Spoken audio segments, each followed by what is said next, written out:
Film diawali dengan memperlihatkan seorang ayah dan anak perempuannya yang berjalan menuju ke arah rumah sehabis memancing.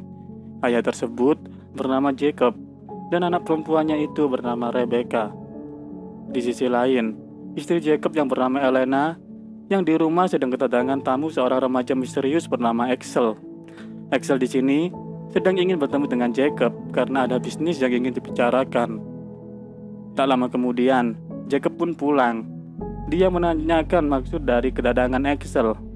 Ternyata, Axel di sini ingin membeli rumah Jacob karena ayahnya menginginkannya.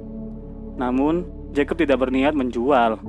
Axel mencoba menawarkan harga berapapun yang Jacob inginkan. Namun, Jacob tidak ingin menjualnya dan memohon kepada Axel untuk segera pergi dari rumahnya.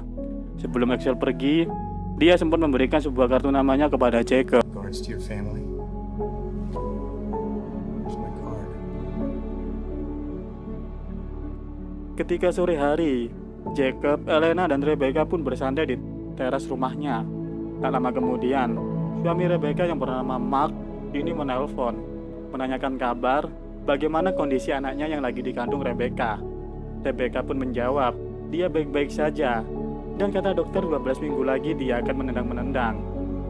Ketika Mark mau mengendari mobilnya, tiba-tiba dia melihat seseorang dari spion mobil yang memakai baju serba hitam tepat berada di belakang mobilnya. Mark pun turun, tapi tak ada siapa-siapa yang berada di belakang mobilnya.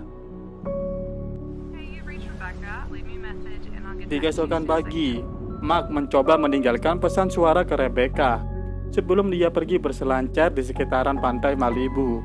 Ketika Mark mulai mendayung ke arah ombak, tiba-tiba muncul orang yang berpakaian serba hitam di bibir pantai.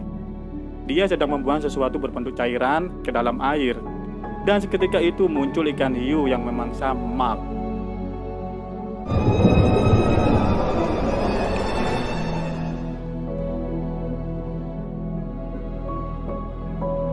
Scene berganti di keesokan hari saat sheriff mendatangi rumah Jacob dan memberi keterangan bahwa tim medis telah mengidentifikasi mayat yang berada di pinggir pantai kemarin. Mayat itu adalah menantunya Jacob, istri dari Rebecca, dan Mark pun dinyatakan tewas. They found a body in Malibu. They need us to go.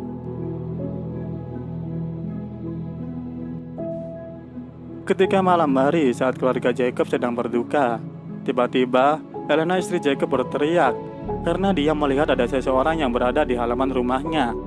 Jacob pun mengambil pistol dan menyuruh Elena untuk menelpon sheriff sementara dia mengecek ke depan. Tak lama, sheriff pun datang. Salah satu dari ketua sheriff itu yang bernama John, dia mengatakan baru kali ini dia melihat ada seseorang jauh-jauh yang meletakkan abu dan bangkai burung di halaman rumah. Semua sheriff yang ada di kota itu dikerahkan. Jika ada sesuatu yang mencurigakan, Jacob diminta untuk tak segan menelpon sheriff. Dan ketua sheriff yang bernama John itu meminta kartu nama Axel sebelum dia berpamitan pulang.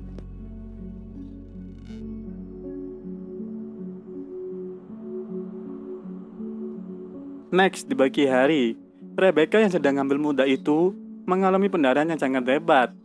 Jacob dan istrinya bergegas mengantarkan Rebecca ke rumah sakit. Setelah kejadian itu, Jacob dan istrinya Elena merenung waktu sore hari di teras rumahnya. Elena berkata bahwa sekarang keluarganya telah mengalami kutukan dari meninggalnya menantu dan sekarang calon cucunya. Namun di sini Jacob tidak percaya dengan kutukan. Tak lama kemudian, Elena mendapatkan pesan dari Rebecca yang berbunyi bahwa dia sekarang lagi pergi ke satu tempat untuk menenangkan pikiran. Next, lanjut ke malam hari. Ketika Elena tidur, dia merasakan ada sesuatu yang merambat dari dalam selimutnya.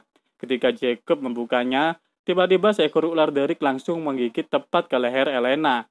Jacob pun bergegas membawa Elena ke rumah sakit. Sesampainya di sana, dokter mengatakan bahwa nyawa Elena tidak dapat diselamatkan, dan Elena pun dinyatakan tewas.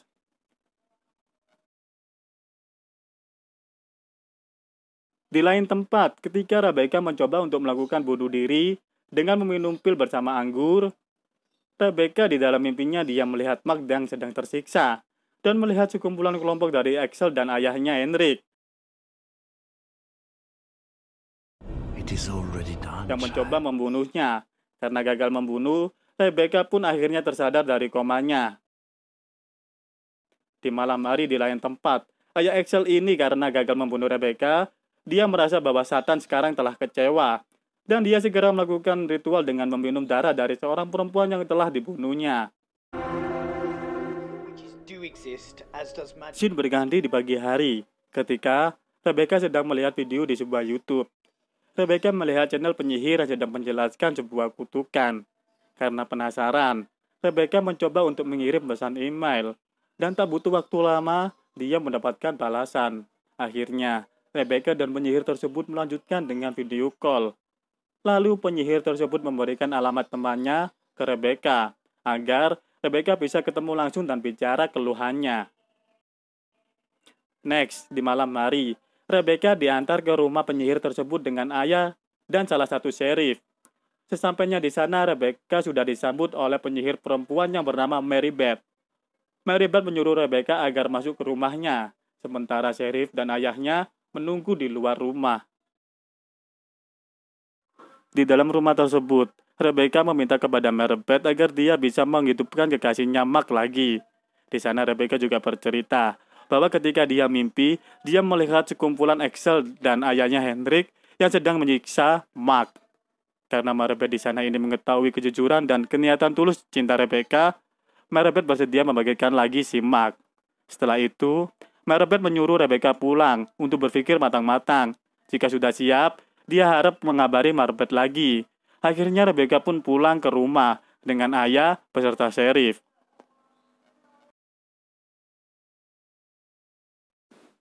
Di keesokan pagi, Jacob terus memikirkan istrinya Elena yang telah pergi meninggalkan dia. Tak lama kemudian, Rebecca datang menghampirinya. Dia menceritakan bahwa Mary Beth bisa menghidupkan lagi si Mark dengan hanya membawa cacat si Mark ke Mary Beth. Namun, Jacob tak setuju karena hal itu sangatlah gila dan ilegal. Dia meminta kepada Rebecca agar tidak menghiraukan Mary Beth lagi. Namun di sini Rebecca marah kepada Jacob karena ayahnya ini hanya berdiam diri tak melakukan apa-apa dan seakan membiarkan semua membunuh keluarganya. Jacob pun di sini akhirnya tersadar bahwa hanya Rebecca lah satu-satunya yang dimiliki dan mendukung rencana Rebecca untuk membawa jasad Mark ke Mary Beth. I'll help you out however I can, Next, ketika malam hari, Jacob dan Rebecca berhasil membawa jasad Mark ke Mary Beth. Mary Beth meminta kepada Jacob dan Rebecca agar mematuhi prosedurnya. Mary Beth lalu memulai ritualnya, dan tak lama kemudian, tubuh Mark kembali utuh. Dan butuh waktu 24 jam untuk Mark bisa kembali tersadar. Setelah ritual itu, Mark dibawa pulang ke rumah Jacob. Di sana juga ada Mary Beth yang sedang menyiapkan kebutuhan Mark. Ketika Mary Beth mau pulang, tiba-tiba matanya tertuju kepada garasi. Mary Beth mencoba untuk memberi penjelasan kepada Jacob kenapa Axel dan ayahnya Hendrik sangat menginginkan tanahnya. Lalu Mary Beth menanyakan lagi, apakah kau tahu yang terkubur di dalam sana? Jacob pun menjawabnya dengan menceritakan bahwa ada sumur tua di saat dia membeli tanahnya dulu. Dan menganggapnya itu tidak penting, lalu ia menutupnya. Mary Beth lalu menerangkan, ada sesuatu yang sangat buruk terkubur di dalam sana. Lalu Mary Beth berpesan, ketika Hendrik dan semua pengikutnya datang, segeralah telepon sheriff. Dan sebisa mungkin, jangan sampai mereka mendekati sumur itu. Next, di keesokan pagi, ketika Rebecca dan Jacob sarapan, mereka berdua dikagetkan oleh Mark yang berhasil bangkit dari kematiannya. Rebecca pun ketika itu langsung memeluk si Mark. Di pinggir kolam, Rebecca menceritakan semua yang telah dialami oleh Mark. Dan Mark berjanji akan membayar kebangkitan itu untuk selalu melindungi Rebecca. Tak lama kemudian, Sheriff John dan anak buahnya datang ke rumah Jacob. Jacob yang melihat itu langsung menyuruh Mark dan Rebecca untuk bersembunyi. John memberi kabar ke Jacob bahwa mayat Mark telah dicuri. Jacob kala itu berlagak bodoh dan seolah tidak tahu. Jacob mengatakan kepada Sheriff John bahwa banyak kejadian yang menimpa keluarganya minggu ini, dan seakan itu seperti kutukan. Karena Sheriff John ke sana hanya menyampaikan kabar itu, tak lama kemudian dia pergi. Just tell Rebecca I said hello. Next, ketika malam hari, saat Mark dan Rebecca berduaan di atas ranjang, tiba-tiba mereka mendengar suara yang sangat mengagetkan. Jacob pun juga mendengarnya, dan langsung menyuruh Mark untuk menghubungi Sheriff. Tak lama kemudian, Sheriff John dan anak buahnya datang ke rumah Jacob. Sheriff John menginterogasi Rebecca, mencoba untuk memahami semua ini. Lalu Mark tiba-tiba muncul, dan itu mengagetkan semua sheriff yang ada di sana. Aren't you forgetting something? Salah satu sheriff yang bernama Tommy, dia di sana membawa sebuah dinamit. Tommy di sana berpikir, jika situasi semakin buruk, kita bisa meledakkan dinamit ini. Namun John menyuruh Tommy untuk menyimpan dinamit itu.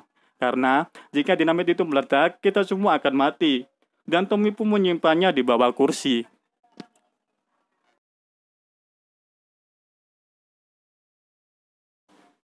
Di lain tempat, Jacob berhasil dibunuh dengan salah satu anak buah Hendrik. Dan seketika itu, listrik padam. Di kejauhan, terlihat Hendrik dan pengikut setan lainnya telah tiba. Hendrik memberi aba-aba untuk mulai menyerang. Terjadi baku tembak antara Mark, John, dan pengikut satanik lainnya. Ketika Mark tertangkap oleh salah satu dedengkot satanik, tiba-tiba Rebecca dibokem oleh Axel dari belakang. Ketika mereka berdua tertangkap dan disiksa oleh Al-Gojo satanik, tiba-tiba Menyarepet datang dan membantu.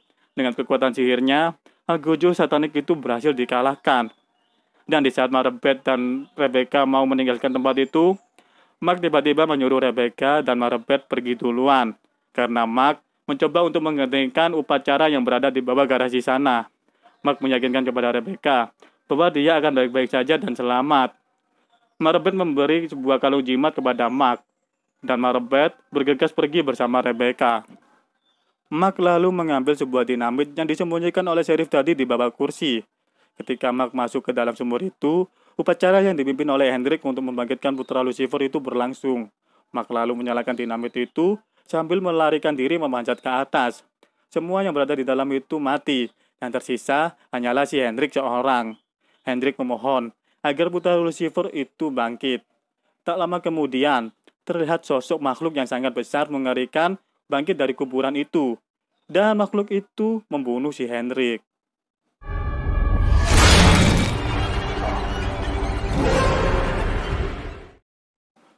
Setelah kejadian itu, di keesokan hari, Rebecca dan Mark sedang berada di rumah Menyarepet.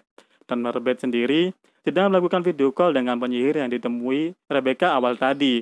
Setelah berbicara dengan temannya, Menyarepet mencoba untuk membaca garis tangan dari Rebecca dan Mark untuk memastikan kutukannya sudah berhenti.